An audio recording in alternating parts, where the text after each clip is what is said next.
एक बार फिर से प्रभु यीशु मसीह के मधुर नाम में आप सभी का स्वागत है। और आप तैयार हैं परमेश्वर का वचन सुनने के लिए? Are you ready to hear the word of God? Good job. तो आइए एक बार फिर से ये समय रहेगा कि हम परमेश्वर के साथ, उसके वचनों के साथ थोड़ा सा टाइम स्पेंड करें और मिल के सीखें। और जैसा कि आप जानते हैं कि आज का जो टाइटल है, जो टॉपिक है, वो यही है that fellowship is the DNA of the church. Fellowship होती क्या है? फेलोशिप का मतलब होता है संगति करना, सहभागिता करना, मतलब कि एक साथ मिल के रहना। संगति का मतलब होता है sharing life together, sharing everything what you have, sharing with others. और आप जानते हैं कि क्यों फेलोशिप जो है उसको चर्च का DNA बोला गया है, क्योंकि शुरू से अगर हम देखें तो परमेश्वर की शुरू से इच्छा रही है कि जो लोग हैं वो एक दूसरे के साथ मिल के रहें, so that they may have oneness, not two. और अगर फेलोशिप की बात करते हैं, संगति की बात करते हैं, तो सबसे पहले अगर फेलोशिप देखते हैं वो ट्रायून गॉड के अंदर देखते हैं, जहां पर परमेश्वर पिता, परमेश्वर पुत्र और पवित्र आत्मा के बीच में परफेक्ट फेलोशिप है। We can see the fellowship between the triune God. That is why they are not called three, but they are called one. और जब हम हस्बैंड और वाइफ की बात करते हैं, जो परमेश्वर ने आदम और हवा को बनाया, तो परमेश्वर ने बोला they are not two but they will be called one. Once again they are sharing everything together. इसलिए जब शादी होती है तो आपको पता होगा कि मैरिजेस के अंदर जब वाउस दी जाती हैं, जब वाउस एक्सचेंज की जाती हैं, तो उसके अंदर यही बोला जाता है that we will be together in everything and we would be one in everything. So no matter what we do, we will be doing together, and let us the death do us apart. Fellowship वो होती है जहाँ पर सब कुछ एक होता है। और ग्रीक में फेलोशिप का जो वर्ड है वो है कोइनोनिया। इसके बारे में आपने कई बार सुना होगा, आपने स्टडी करी है, आपने सीखा होगा, लेकिन आज फिर से हम इसी चीज को एक फर्क एंगल से सीखेंगे, समझेंगे, ताकि हम इस वर्ड को बहुत अच्छे से अंडरस्टैंड कर सकें। So if you can open your Bible with me, the book of first Corinthians chapter 12। पहला कुरिन्थियों और उसका 12वां अध्याय आप निकाल सकते हैं। पहला कुरिन्थियों और उसका 12वां अध्याय, और मैं उसकी वर्स 12 से आपके सामने कुछ पढ़ूंगा, और उसके बाद फिर मिलकर हम सीखेंगे कि परमेश्वर का वचन यहां पर क्या बोलता है। First Corinthians chapter 12 and from verses 12। यहां पर ऐसा लिखा हुआ है, क्योंकि जिस प्रकार देह तो एक है और उसके अंग बहुत से हैं, उस एक देह और सब अंग बहुत होने पर भी सब मिलकर एक ही देह हैं, उसी प्रकार मसीह भी एक है। क्योंकि हम सब ने, क्या यहूदी हो, क्या यूनानी, क्या दास, क्या स्वतंत्र, एक ही आत्मा के द्वारा एक देह होने के लिए बपतिस्मा लिया है, और हम सबको एक ही आत्मा पिलाया गया है। इसलिए कि देह में एक ही अंग नहीं परंतु बहुत से हैं। इसलिए पाँव कहे कि मैं हाथ नहीं, इसलिए देह का नहीं, तो क्या यह इस कारण देह का नहीं? और यदि कान कहे कि मैं आँख नहीं, इसलिए देह का नहीं, तो क्या यह कारण देह का नहीं? यदि सारी देह आँख ही होती तो सुनना कहाँ से होता? यदि सारी देह कान ही होती तो सूंघना कहाँ से होता? परंतु सचमुच परमेश्वर ने अंगों को अपनी इच्छा के अनुसार एक एक करके देह में रखा है। यदि वे सब एक ही अंग होते तो देह कहाँ होती? परंतु अब अंग तो बहुत से हैं परंतु देह एक ही है। आँख से हाथ नहीं कह सकती कि मुझे तेरा प्रयोजन नहीं, और ना सिर पाँव से कह सकता है कि मुझे तुम्हारा प्रयोजन नहीं। परंतु देह के वे अंग जो औरों से निर्बल देख पड़ते हैं बहुत ही आवश्यक है। तो अगर आप इस भाग को देखेंगे तो एक चीज़ आप नोटिस करेंगे, अगर आपने स्टडी करी होगी, तो जब कोई पैसेज पढ़ा जाता है, कोई भी पैसेज जब पढ़ते हैं, किसी भी पैसेज में अगर कोई वर्ड बार बार रिपीट हो रहा है, तो इसका मतलब ये होता है कि वो वर्ड इंपॉर्टेंट है। इसका मतलब अगर आपको उस पैसेज के कॉन्टेक्स्ट को समझना है, तो आपको उस एक वर्ड को स्टडी करना होगा। आपको समझना होगा कि वो एक वर्ड क्या कहना चाह रहा है। You can't ignore that word which repeats again and again in a particular passage. And you have to pay attention to that word, that why that word was repeated.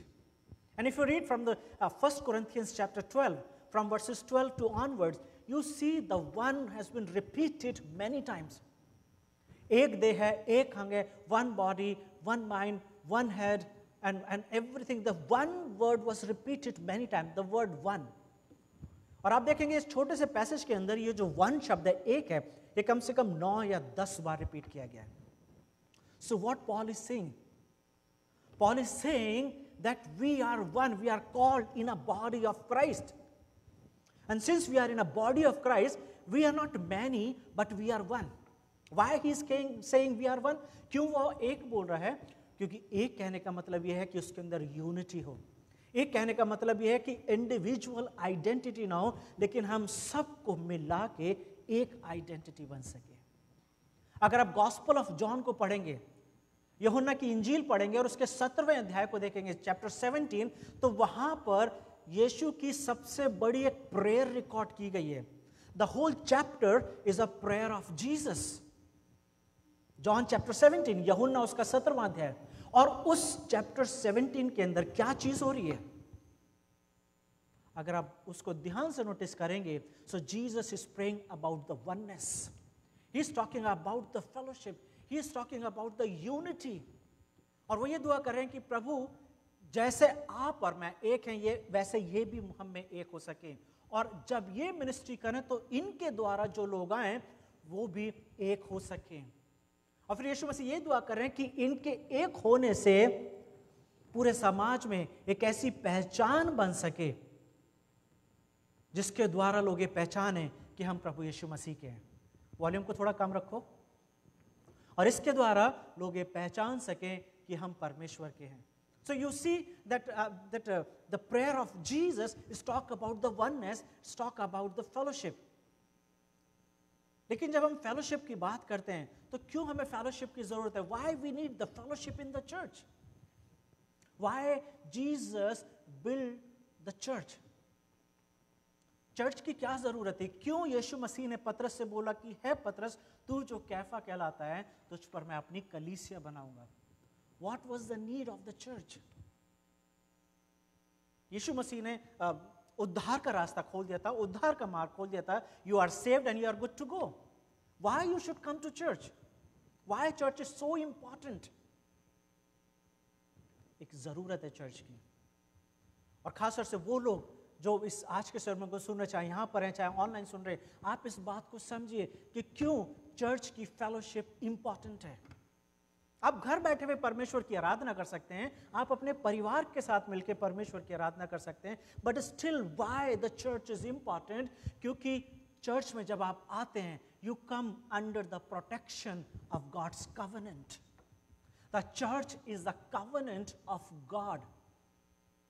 The church people are under the covenant of God. परमेश्वर ने पवित्र आत्मा को कलीसिया को दिया है. Individuals जो है वो मिलके कलीसिया बना रही हैं. कलीसिया की उत्पत्ति, the foundation of the church was laid on the day of Pentecost. जब पेंतिकुस्त के दिन पवित्र आत्मा उतरा तो प्रेरितों के काम उसके दूसरे अध्याय में लिखा हुआ है कि 3000 लोगों ने पतरस के मुंह से सुन के वहां पे एक चर्च को फॉर्म करा है. 3000 लोग एक साथ जुड़ गए and they were the first church on the earth. They were the first church. वो यीशु मसीह की बातों को सुनने के बाद, उद्धार पाने के बाद अपने घर नहीं चले गए. They were not living in their individualistic society. They were not living in their homes with their families, with their friends, with their own world. The Bible says those 3,000 people, they stick together. They were knit together. इस तरीके से आपस में जुड़ गए कि अगर आप चैप्टर 2, चैप्टर 3, चैप्टर 4 को आप देखेंगे तो वहां पर आप देखेंगे कि वहां पे पतरस के द्वारा लिखा जा रहा है, लूका के द्वारा लिखा जा रहा है कि उस दिन के बाद से लोग कलीसिया में जुड़ते चले गए. So the beginning was 3,000, but it never stopped at there. The people keep adding on that number. तो ऐड हो रहा है तो इसका मतलब ये है कि चर्च का ग्रुप बढ़ता जा रहा है. ऐसा नहीं हो रहा कि लोग सेव हो गए, उद्धार पा लिया है, मोक्ष पा लिया है, they are liberated from their moksha, from their sin, and now they are back to their own world. No, वो एक दूसरे के साथ जुड़ गए. So why we need church? Why the fellowship of the church is so important?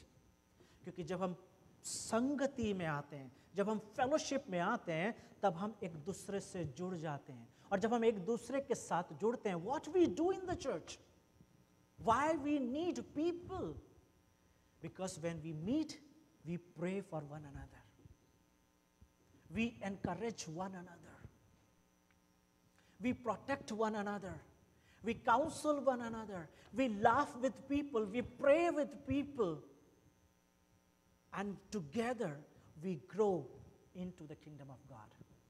एक चीज मैं आपको बताना चाहता हूं, लोगों का उद्धार ज्यादातर चर्च के अंदर नहीं होता है, चर्च के बाहर होता है.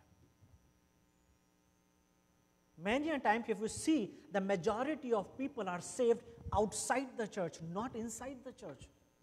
चर्च के बाहर हम बचाए जाते हैं, और चर्च में आने के द्वारा हमारा डेवलपमेंट होता है, हमारी उन्नति होती है, हमारी आत्मिक उन्नति होती है, स्पिरिचुअल ग्रोथ जो होती है वो चर्च में होती है. But we are living in a world where everything is going online. You can do shopping online.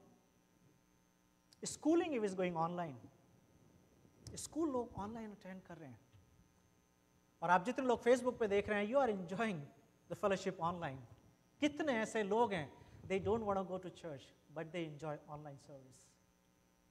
जाने में टाइम लगता है, पैसे भी खर्च होते हैं, ट्रैवल भी है, ट्रैफिक भी है. So it's better to enjoy online service. आजकल मीटिंग्स ऑनलाइन हो जाती हैं, ट्रेनिंग्स ऑनलाइन हो जाती है. So everything is going online. और इसीलिए शायद आजकल पास्टर्स जो हैं वो फेसबुक पर, यूट्यूब पे आसानी से पाए जा सकते हैं, जिनमें से एक मैं भी हूँ. You can find me easily on Facebook and YouTube. Why? Because the world is changing. लेकिन क्या ऑनलाइन आपको प्रभु की वो संगति मिल रही है, जिस संगति के लिए प्रभु यीशु मसीह ने चर्च की स्थापना करी है? आपको पता है चर्च की जरूरत क्यों है?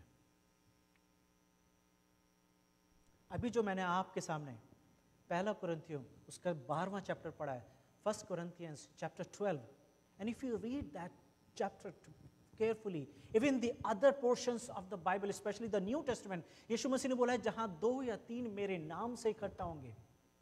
हम घरों में यीशु मसीह के नाम से इकट्ठा नहीं होते हैं, हम घरों में अपने ब्लड रिलेशनशिप की वजह से रहते हैं. We don't call our family a gathering. It's a family, it's not a gathering. यीशु मसीह ने बोला है जहां 2 या 3 मेरे नाम से इकट्ठा होंगे, and church is the only place where people gather together in the name of Jesus. उसके आगे का स्टेटमेंट क्या है कि जहां 2 या 3 मेरे नाम से इकट्ठा होंगे, मैं उनके बीच में होऊंगा. So why we need fellowship? Because when we come into the fellowship, we experience the closeness of Jesus. We experience Holy Spirit among us when we gather together. जब हम एक साथ इकट्ठा होते हैं, तब हम यीशु मसीह की उस प्रेजेंस को फील कर सकते हैं. That is the promise of Jesus. और आप जानते हैं कि बाइबल के परमेश्वर के वायदे झूठे नहीं होते हैं. He is a faithful God. What he says, he does. तो क्या फेसबुक पे आपको फेलोशिप मिल जाती है क्या? तो क्या यूट्यूब पे आपको संगति मिल जाती है? Maybe you hear the good sermons. Maybe you are growing because you are learning lot of. Maybe you're learning so many, you are hearing so many sermons. Maybe you are having a wonderful notes in your notebook. बहुत सारे आप sermon सुन रहे हैं घर पे बैठ के, बहुत सारे notes बना रहे हैं, लेकिन अगर आप संगति नहीं कर रहे हैं, so you are basically wandering in this world. You are easy prey. You are under the attack of Satan all the time because you don't have any covering. संगति आपको प्रोटेक्ट करती है, संगति आपको बचाती है. और शैतान को सबसे ज्यादा डर संगति से ही लगता है. आपके अकेलेपन से डर नहीं लगता, उसे पता आप अकेले हो. So if you are alone, you are easy targeted, आप आसानी से टारगेट किए जा सकते हो. लेकिन जब आप किसी संगति का हिस्सा होते हो, when you know I'm a part of this group and I know that this group prayer for me, they prayer, वो उनकी दुआएं जो हैं वो हमेशा मेरे साथ होती हैं, वो मेरे लिए प्रेयर करते हैं. They don't stop praying for me. I know, I have the confidence that these people never stop praying for me.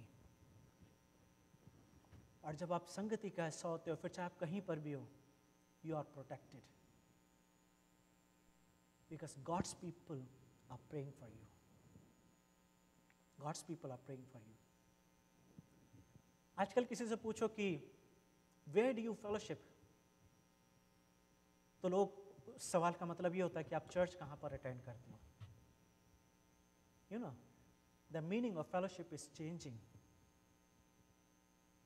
या कई बार ये भी बोला जाता है कि चर्च के बाद फेलोशिप के लिए रुकना, तो उसका मतलब ये होता है कि वो रिफ्रेशमेंट की बात करें कि थोड़े चाय समोसे होंगे चर्च के बाद, थोड़े पकौड़े भी होंगे, तो थोड़ा रुक जाना, साथ में खा पी के चलेंगे. So many times the fellowship means eating together or just drinking together. That's it. But you know what is fellowship? Fellowship means sharing life together, breaking bread together, praying together, fulfilling each other's need together, meeting regularly. Fellowship means mutual commitment to one another. Fellowship means mutual commitment. क्यों church के अंदर membership रखी जाती है, कभी आपने सोचा है क्यों मेंबरशिप की जरूरत है? क्यों church should be an a free place, you come and you go. आप आज यहां पर अटेंड करते हैं, कल दूसरा चर्च अटेंड करें, परसों तीसरा अटेंड करें. क्यों एक ऐसा पैटर्न बनाया गया है जहां पर मेंबरशिप की जरूरत होती है? जब मेंबरशिप ली जाती है तो वहां पर अकाउंटेबिलिटी भी हो जाती है. The moment you become the member of the church, you have the accountability. Now you abide by the law of the church. अब आप चर्च के हर एक बात में हिस्सा लेते हैं, आप लोगों की लाइफ में हिस्सा लेते हैं, लोग आपसे बातचीत करते हैं, आपसे पूछते हैं आपके लाइफ कैसे चल रही है. Now people are in your life, and that is the DNA of the church. हम एक ऐसे समाज में रह रहे हैं जहां पर सिर्फ सब कुछ ऑनलाइन नहीं जा रहा है, but life is becoming very demanding. We are busy with our mundane work, we are busy with our responsibilities. हमारा ऑफिस जो है जहां पर लोग काम करते हैं, उस ऑफिस का जो टाइम फ्रेम है वो डिमांड करता है कि आप वहां पे अपना क्वालिटी टाइम दें. आपके फ्रेंड्स आपके डिमांड करते हैं कि आप उनके साथ थोड़ा टाइम स्पेंड करें. आपकी सोसाइटी डिजायर रखती है, डिमांड करती है कि आप उनके साथ टाइम स्पेंड करें. आपकी फैमिली डिमांड करती है कि आप उनके साथ टाइम स्पेंड करें. और ऐसे में दूसरे बिलीवर्स के साथ टाइम स्पेंड करना कई बार मुश्किल हो जाता है. और इसलिए चर्च जो है उसके अंदर संगति खत्म होती जा रही है. और अगर संगति खत्म हो रही है तो इसका मतलब ये है, जो यीशु मसीह ने बोला, जहां 2 या 3 मेरे नाम से इकट्ठा होंगे, इसका मतलब लोग इकट्ठा तो हो रहे हैं, but they are not coming together in the name of Jesus. आपको पता है क्लब में और चर्च में क्या डिफरेंस होता है? कभी आपने सोचा है? What is the difference between church and the club, और व्हाट आर द डिफरेंसेस? क्या क्या डिफरेंसेस होते हैं और क्या क्या सिमिलरिटीज होती हैं? क्लब में भी आप मेंबरशिप लेते हैं, लेकिन क्लब हम इसलिए जाते हैं, लोग इसलिए जाते हैं क्लब में ताकि आप इंजॉय कर सकें, so that they may play with other people, so that they may have a wonderful time. They go for the entertainment. वो स्विमिंग करने जाते हैं, वो स्पोर्ट्स के लिए जाते हैं, वो रिफ्रेश होने के लिए जाते हैं. क्लब के अंदर अकाउंटेबिलिटी नहीं होती है कि आप अगर क्लब में जा रहे हैं तो आपको किसी को सिखाना है, किसी से सीखना है. People go and they enjoy life. But church is not like that. Church is a house of God. Church is a bride of Christ. क्यों ब्राइड ऑफ क्राइस्ट बोला गया है? ताकि यहां पर लोग एक दूसरे के साथ मिल के रह सकें, so that they may pray for one another, so that they may eat bread together. और जब ये नहीं है तब we are far from God. एक और point, why we need fellowship? आपको पता है संगति जो है, ये फेलोशिप जो है, it's a grace of God. ये परमेश्वर का एक अनुग्रह है।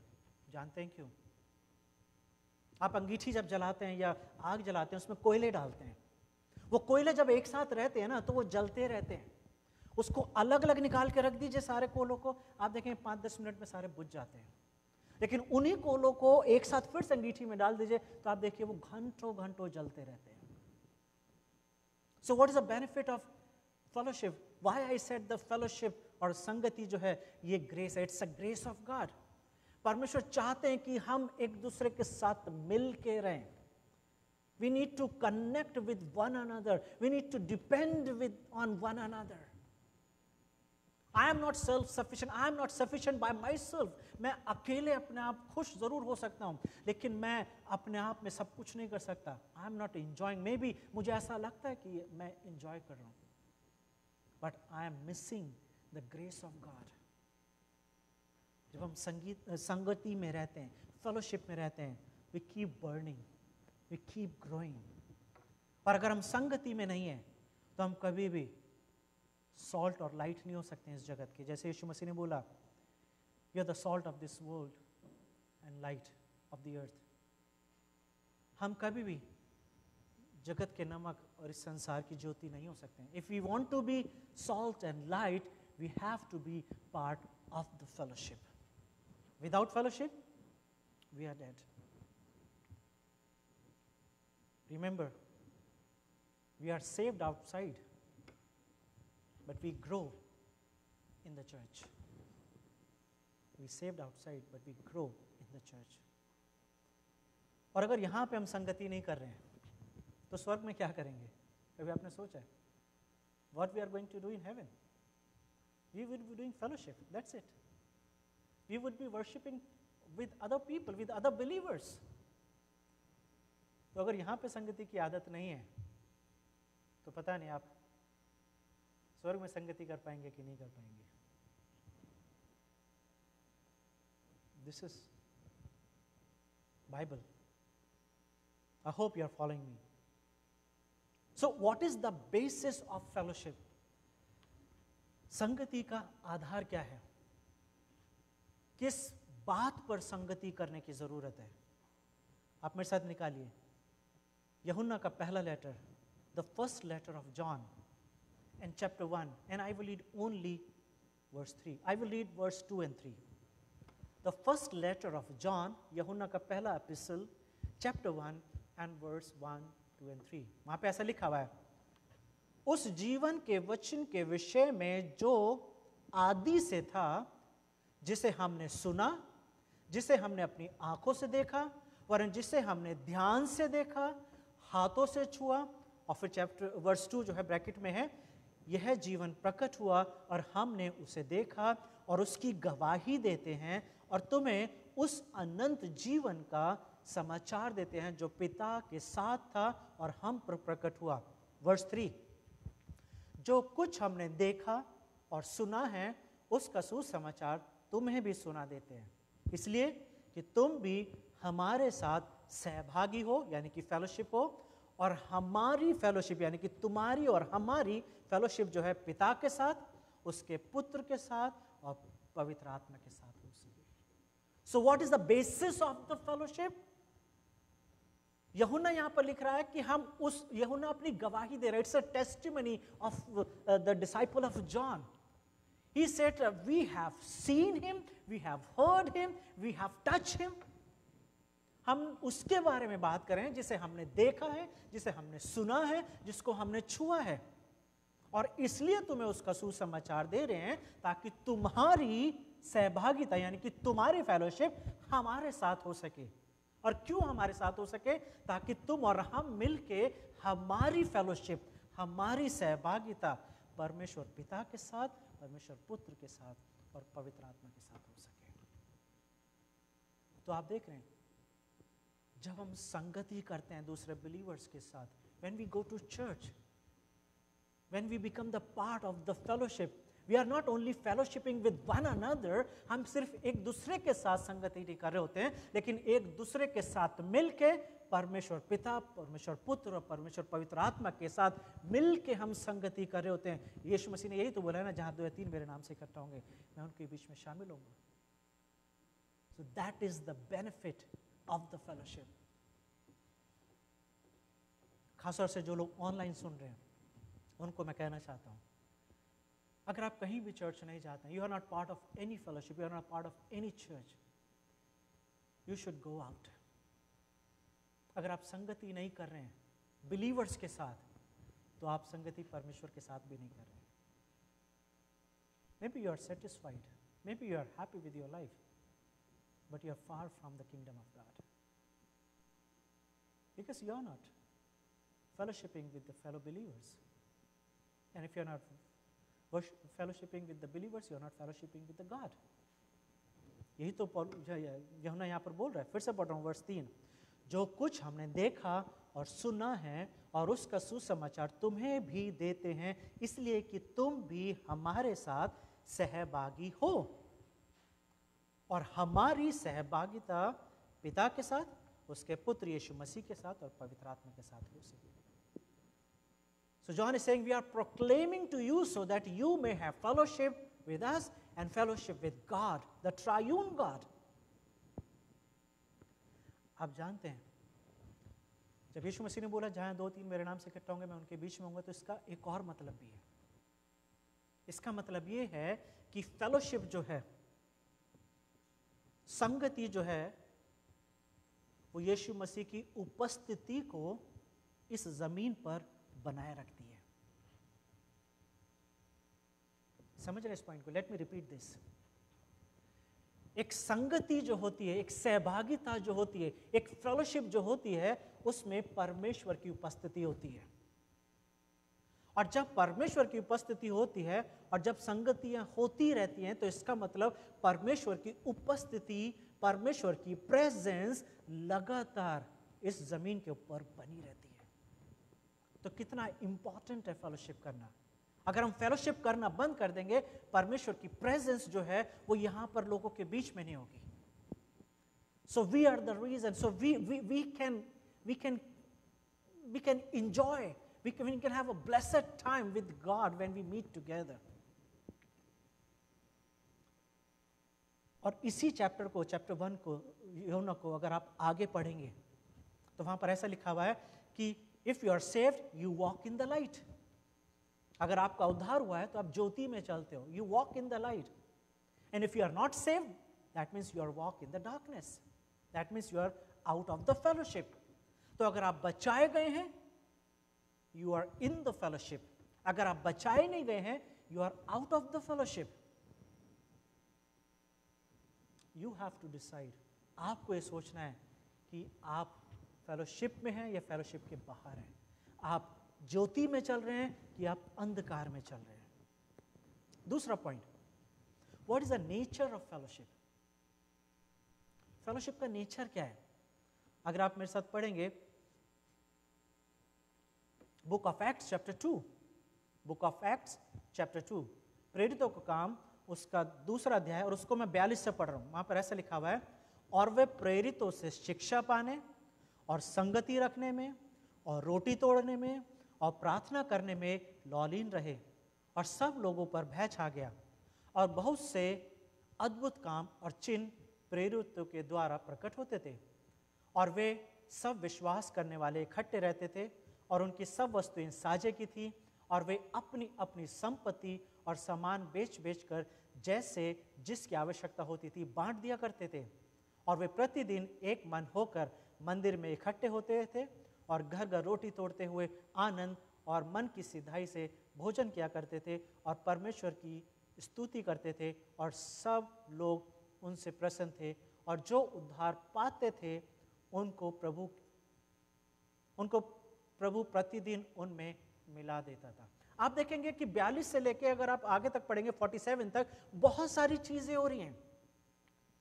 वर्स 42 में लिखा हुआ है कि वो संगति करते थे। इसमें संगति में क्या क्या होता था?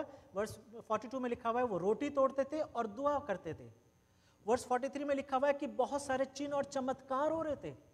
संगति के द्वारा, मिलने के द्वारा। वर्स 44 में लिखा हुआ है, विश्वास करने वाले बढ़ते जा रहे थे और सब कुछ साझे का था। Everything was common between them, everything was common among them. Verse 45, और वो अपनी अपनी संपत्ति, इसका मतलब ये है कि वर्स 45 में लिखा हुआ है कि they were mindful of each other's need. एक दूसरे की जरूरत को ध्यान में रखते थे कि एक दूसरे की जरूरत क्या है ताकि उसको पूरा कर सके। और किस हद तक पूरा कर रहे हैं? अपनी सैलरी से पूरा नहीं कर रहे हैं, अपने जमीनें बेच के भी एक दूसरे की जरूरतों को पूरा कर रहे हैं, बांट रहे हैं। वहां पे लिखा हुआ है दे वर डिस्ट्रीब्यूटिंग देयर मनी। 46 में लिखा हुआ है प्रतिदिन वो एक मन होकर मंदिर में इकट्ठा होते थे। That means every day they were meeting together, every day. हम जिस समाज में रह रहे हैं यहाँ पर सिर्फ संडे को इकट्ठा होना होता है, सिर्फ संडे को। और शायद लोग ऑनलाइन ही खुश हैं। प्रिय भाई और बहनों, मैं आपसे रिक्वेस्ट करना चाहता हूं, अगर आप परमेश्वर की उपस्थिति को महसूस करना चाहते हैं, if you want to enjoy the fellowship of God, then come out from your houses, come out from your homes. आपको अपने घरों से निकलने की जरूरत है, संगति में आने की जरूरत है। यहाँ पे लिखा हुआ है वो हर दिन इकट्ठा हुआ करते थे और हमें सिर्फ एक दिन इकट्ठा होना है। अगर उस एक दिन भी हम इकट्ठा नहीं होंगे तो मुझे नहीं पता कि जब हम परमेश्वर के सामने खड़े होंगे तो हम क्या बोलेंगे। 46 वर्ष में लिखा हुआ है हर दिन मंदिर में इकट्ठे होते थे, घर घर रोटी तोड़ते थे। They were having meal together in different homes।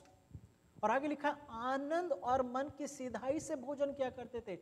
They were having a perfect fellowship। आप देख रहे हैं फेलोशिप में क्या क्या होता है, द नेचर ऑफ फेलोशिप। और वहां पे लिखा 47 में, और परमेश्वर की स्तुति करते थे। They are meeting together, they are eating together, they are fulfilling each other's needs, and they are praying together, and a lot of wonders and a lot of works are going on among them. And they are worshiping God together. And they were so happy, आगे लिखा हुआ सब लोग उनसे प्रसन्न थे। Everybody was happy with one another। और chapter 2 खत्म होता है, उसमें ऐसे लिखा हुआ है जितने लोग उद्धार पाते जा रहे थे, they were keep adding in the church, they were keep adding। ये सिलसिला 3000 लोगों से शुरू हुआ था। और आपको मैं एक चीज बताऊं, ये सिलसिला अभी तक रुका नहीं है। चर्च की स्थापना, चर्च की शुरुआत 3000 लोगों से जरूर हुई है, लेकिन आज सैकड़ों हो चुकी है, क्योंकि आज भी लोग उद्धार पाके चर्च का हिस्सा बन रहे हैं। आज भी लोग उद्धार पाके संगति का हिस्सा बन रहे हैं। क्वेश्चन सिर्फ आपके लिए, क्या आप संगति का हिस्सा हैं? क्या आप प्रभु में बढ़ रहे हैं?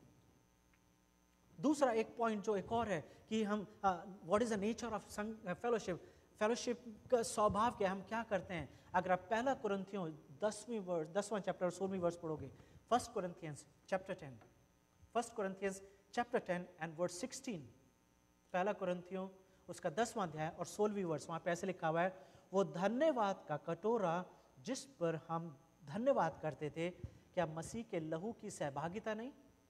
वो रोटी जिससे हम तोड़ते थे, क्या वो मसीह की देह की सहभागिता नहीं? So what Paul is saying when we meet together, when we fellowship together, we also take fellowship in the blood of Jesus. And not only that, we take the fellowship in the body of Christ also. उस प्रभु की मेज में भी हम एक साथ शामिल होते हैं, उस प्रभु की मेज में भी हम एक मन होकर शामिल होते हैं। What a wonderful nature of the fellowship। और इसीलिए फेलोशिप को चर्च का डीएनए बोला गया है। हम बहुत कुछ साथ में कर रहे हैं, लेकिन एक चीज है जो इंपॉर्टेंट है, वो क्या हम साथ में कर रहे हैं? हम प्रभु की मेज में एक साथ शामिल होते हैं। क्या आप प्रभु की मेज में हर बार शामिल हो रहे हैं या काफी टाइम से आप मिस कर रहे हैं? And if you are missing the Lord's table, imagine what you are missing in your life। पौलुस बोल रहा है कि आप प्रभु की मेज में शामिल होते हैं एक साथ जब आप संगति करते हैं। क्यों हम प्रभु की मेज में शामिल होते हैं? Because it's a communion of celebration. हम क्यों प्रभु की मेज में शामिल होते हैं? सेलिब्रेशन करने के लिए। मतलब क्या है इस बात का?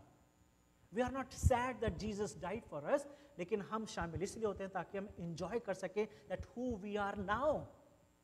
We were lost, But now taking part in communion, we are saying, now I am the child of God. And that is why I take part in communion.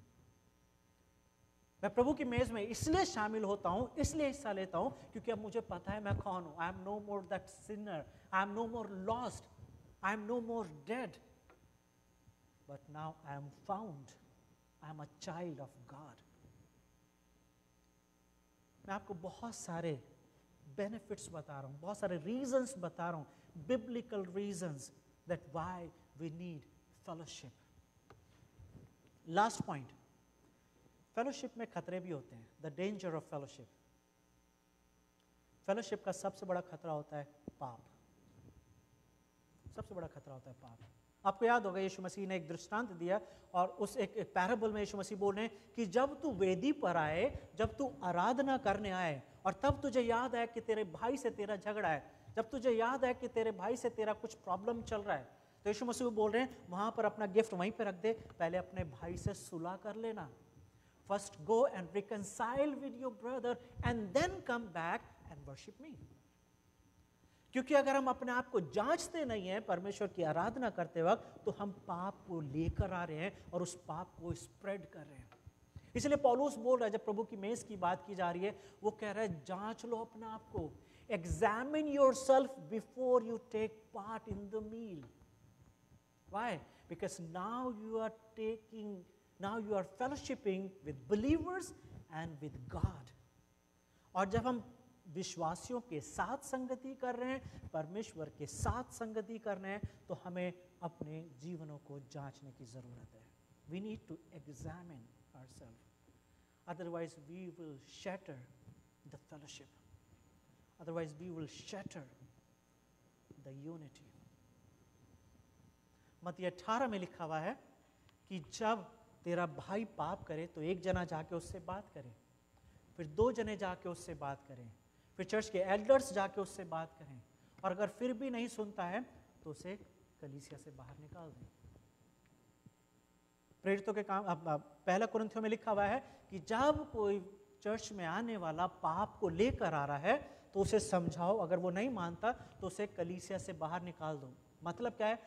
प्रेरितों के प्रकाशित पहला कुरिन्थियों में साफ तरीके से लिखा हुआ है कि उसे शैतान के हाथ में दे दो. जानते हैं इसका मतलब क्या है?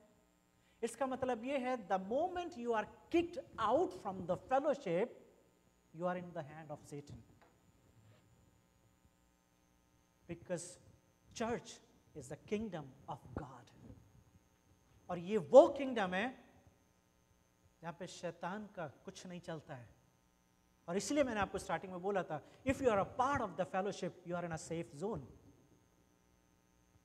You are in a comfort zone because this is the kingdom of God. But if you are not part of the fellowship, then definitely you are in the hand of Satan. तो क्या आप चाहेंगे कि आप you want to live in a danger zone, or you want to live in a safe zone? Church should be known by its fellowship with the shared love, because that is the DNA of the church. Fellowship is the DNA of the church. And today you can make the plan. आज आप इस बात का promise कर सकते हैं कि मैं कलीसिया का हिस्सा बनूंगा, मैं उस फेलोशिप का हिस्सा बनूंगा जो मेरे लिए सेफ है, जहां पे लोग जब मुझे देखेंगे तो मेरे लिए प्रेयर करेंगे और मैं लोगों के लिए प्रेयर करूंगा. There would be accountability. अंगीठी का एग्जाम्पल याद रखिए कि जब आप वो बुझा हुआ कोला जब आप अंगीठी में डाल दिए जाएंगे, you will start burning. You will start burning. And you will be useful. क्योंकि ठंडा कोला किसी काम का नहीं होता. जलता हुआ कोले के ऊपर बहुत कुछ बनाया जा सकता है. कबाब भी बना सकते हैं. एग्नेस कबाब बन सकते हैं ना, तो कबाब भी बनाए जा सकते हैं. So you have to decide. You are out of the fellowship or inside the fellowship. And I want to tell you, this is the call of God. अगर आप अभी भी संगति का हिस्सा नहीं है तो प्रभु चाहते हैं कि आज आप संगति का हिस्सा बन जाए. नेक्स्ट संडे जाइए, कहीं भी जाइए, और अगर आपको कहीं जगह नहीं मिलती तो यहाँ पर आइए. This is a Hindi speaking church, Indian church और हिंदी स्पीकिंग चर्च, जो भी आपको बोलना है बोल दीजिए. We would be happy to welcome you. We would be happy to have fellowship with you. हम ब्रुकलिन के अंदर ये चर्च को चला रहे हैं और बाइलिंगुअल चर्च के रूप में हम इसको चला रहे हैं. If you don't go anywhere, if you are looking for a Hindi church, then please come, be part of this church. लेकिन कहीं ना कहीं किसी न किसी संगति का हिस्सा होना ज़रूरी है. अब फिर से ये सरमन को जब आपके पास टाइम हो दोबारा से सुनिए और सीखिए और अपने लिए अपने परिवार के लिए दुआ करें कि प्रभु आपको ब्लेस करे और आपको ऐसी संगति में जोड़े जहाँ पर हमेशा आप बढ़ सकें. आइए हम दुआ करें. प्यारे प्रभु जी, हम आपका धन्यवाद देते हैं आज के दिन के लिए, उस वचन के लिए जो आपने मुझे दिया. प्रभु आपके वचन को प्रभु मैंने आपके लोगों को दे दिया है और मैं विश्वास करता हूँ प्रभु जिन लोगों ने सुना है वो अब अपने घरों में नहीं बैठेंगे बल्कि प्रभु कहीं ना कहीं किसी न किसी संगति का हिस्सा होंगे, ताकि लोग जब उन्हें देखें तो उनके लिए प्रेयर कर सकें रोज़, और वो लोगों के लिए प्रेयर कर सकें ताकि प्रभु हम सब एक दूसरे को प्रोटेक्ट कर सकें, एक दूसरे को बचा सकें, एक दूसरे के लिए लगातार दुआ कर सकें. Today we have learned, Father God, that fellowship is the DNA of the church. Dear Father, help everyone, especially the people, those who are not attending church anywhere. Maybe they don't feel going to church. Maybe they don't feel that they don't need church, Father God. I just pray, create the hunger in them, Father God. उनके मनों में, उनके जीवनों में कलीसिया के प्रति, संगति के प्रति भूख और प्यास बढ़ सके प्रभु, ताकि वो कहीं ना कहीं कलीसिया का हिस्सा बन सके. हम अपनी इस कलीसिया के लिए भी दुआ करना चाहते हैं प्रभु, जो छोटी सी इसे आप बढ़ाएं प्रभु, ताकि जो लोग जुड़ते जा रहे हैं वो एक दूसरे के साथ जुड़ सकें. They may knit together, they may live together, they may share the life together, so that together we may worship you, Father God, and together we may enjoy your presence in our midst. We love you, Father God, because your promises are never fail. आपके वायदे कभी भी fail नहीं होते, लेकिन प्रभु आप हमेशा उनको पूरा करते हैं. हम धन्यवाद देते हैं प्रभु कि जब जब हम संगति करते हैं हम आपकी उपस्थिति को अपने जीवनों में महसूस करते हैं. यही मेरी दुआ है प्रभु, जो लोग किसी भी संगति का हिस्सा नहीं है उनके जीवन में आज से एक बड़ा काम हो सके, ताकि कोई भी प्रभु नाश ना हो बल्कि अनंत जीवन को पा सके. यीशु मसीह के नाम से इस दुआ को मांगते हैं.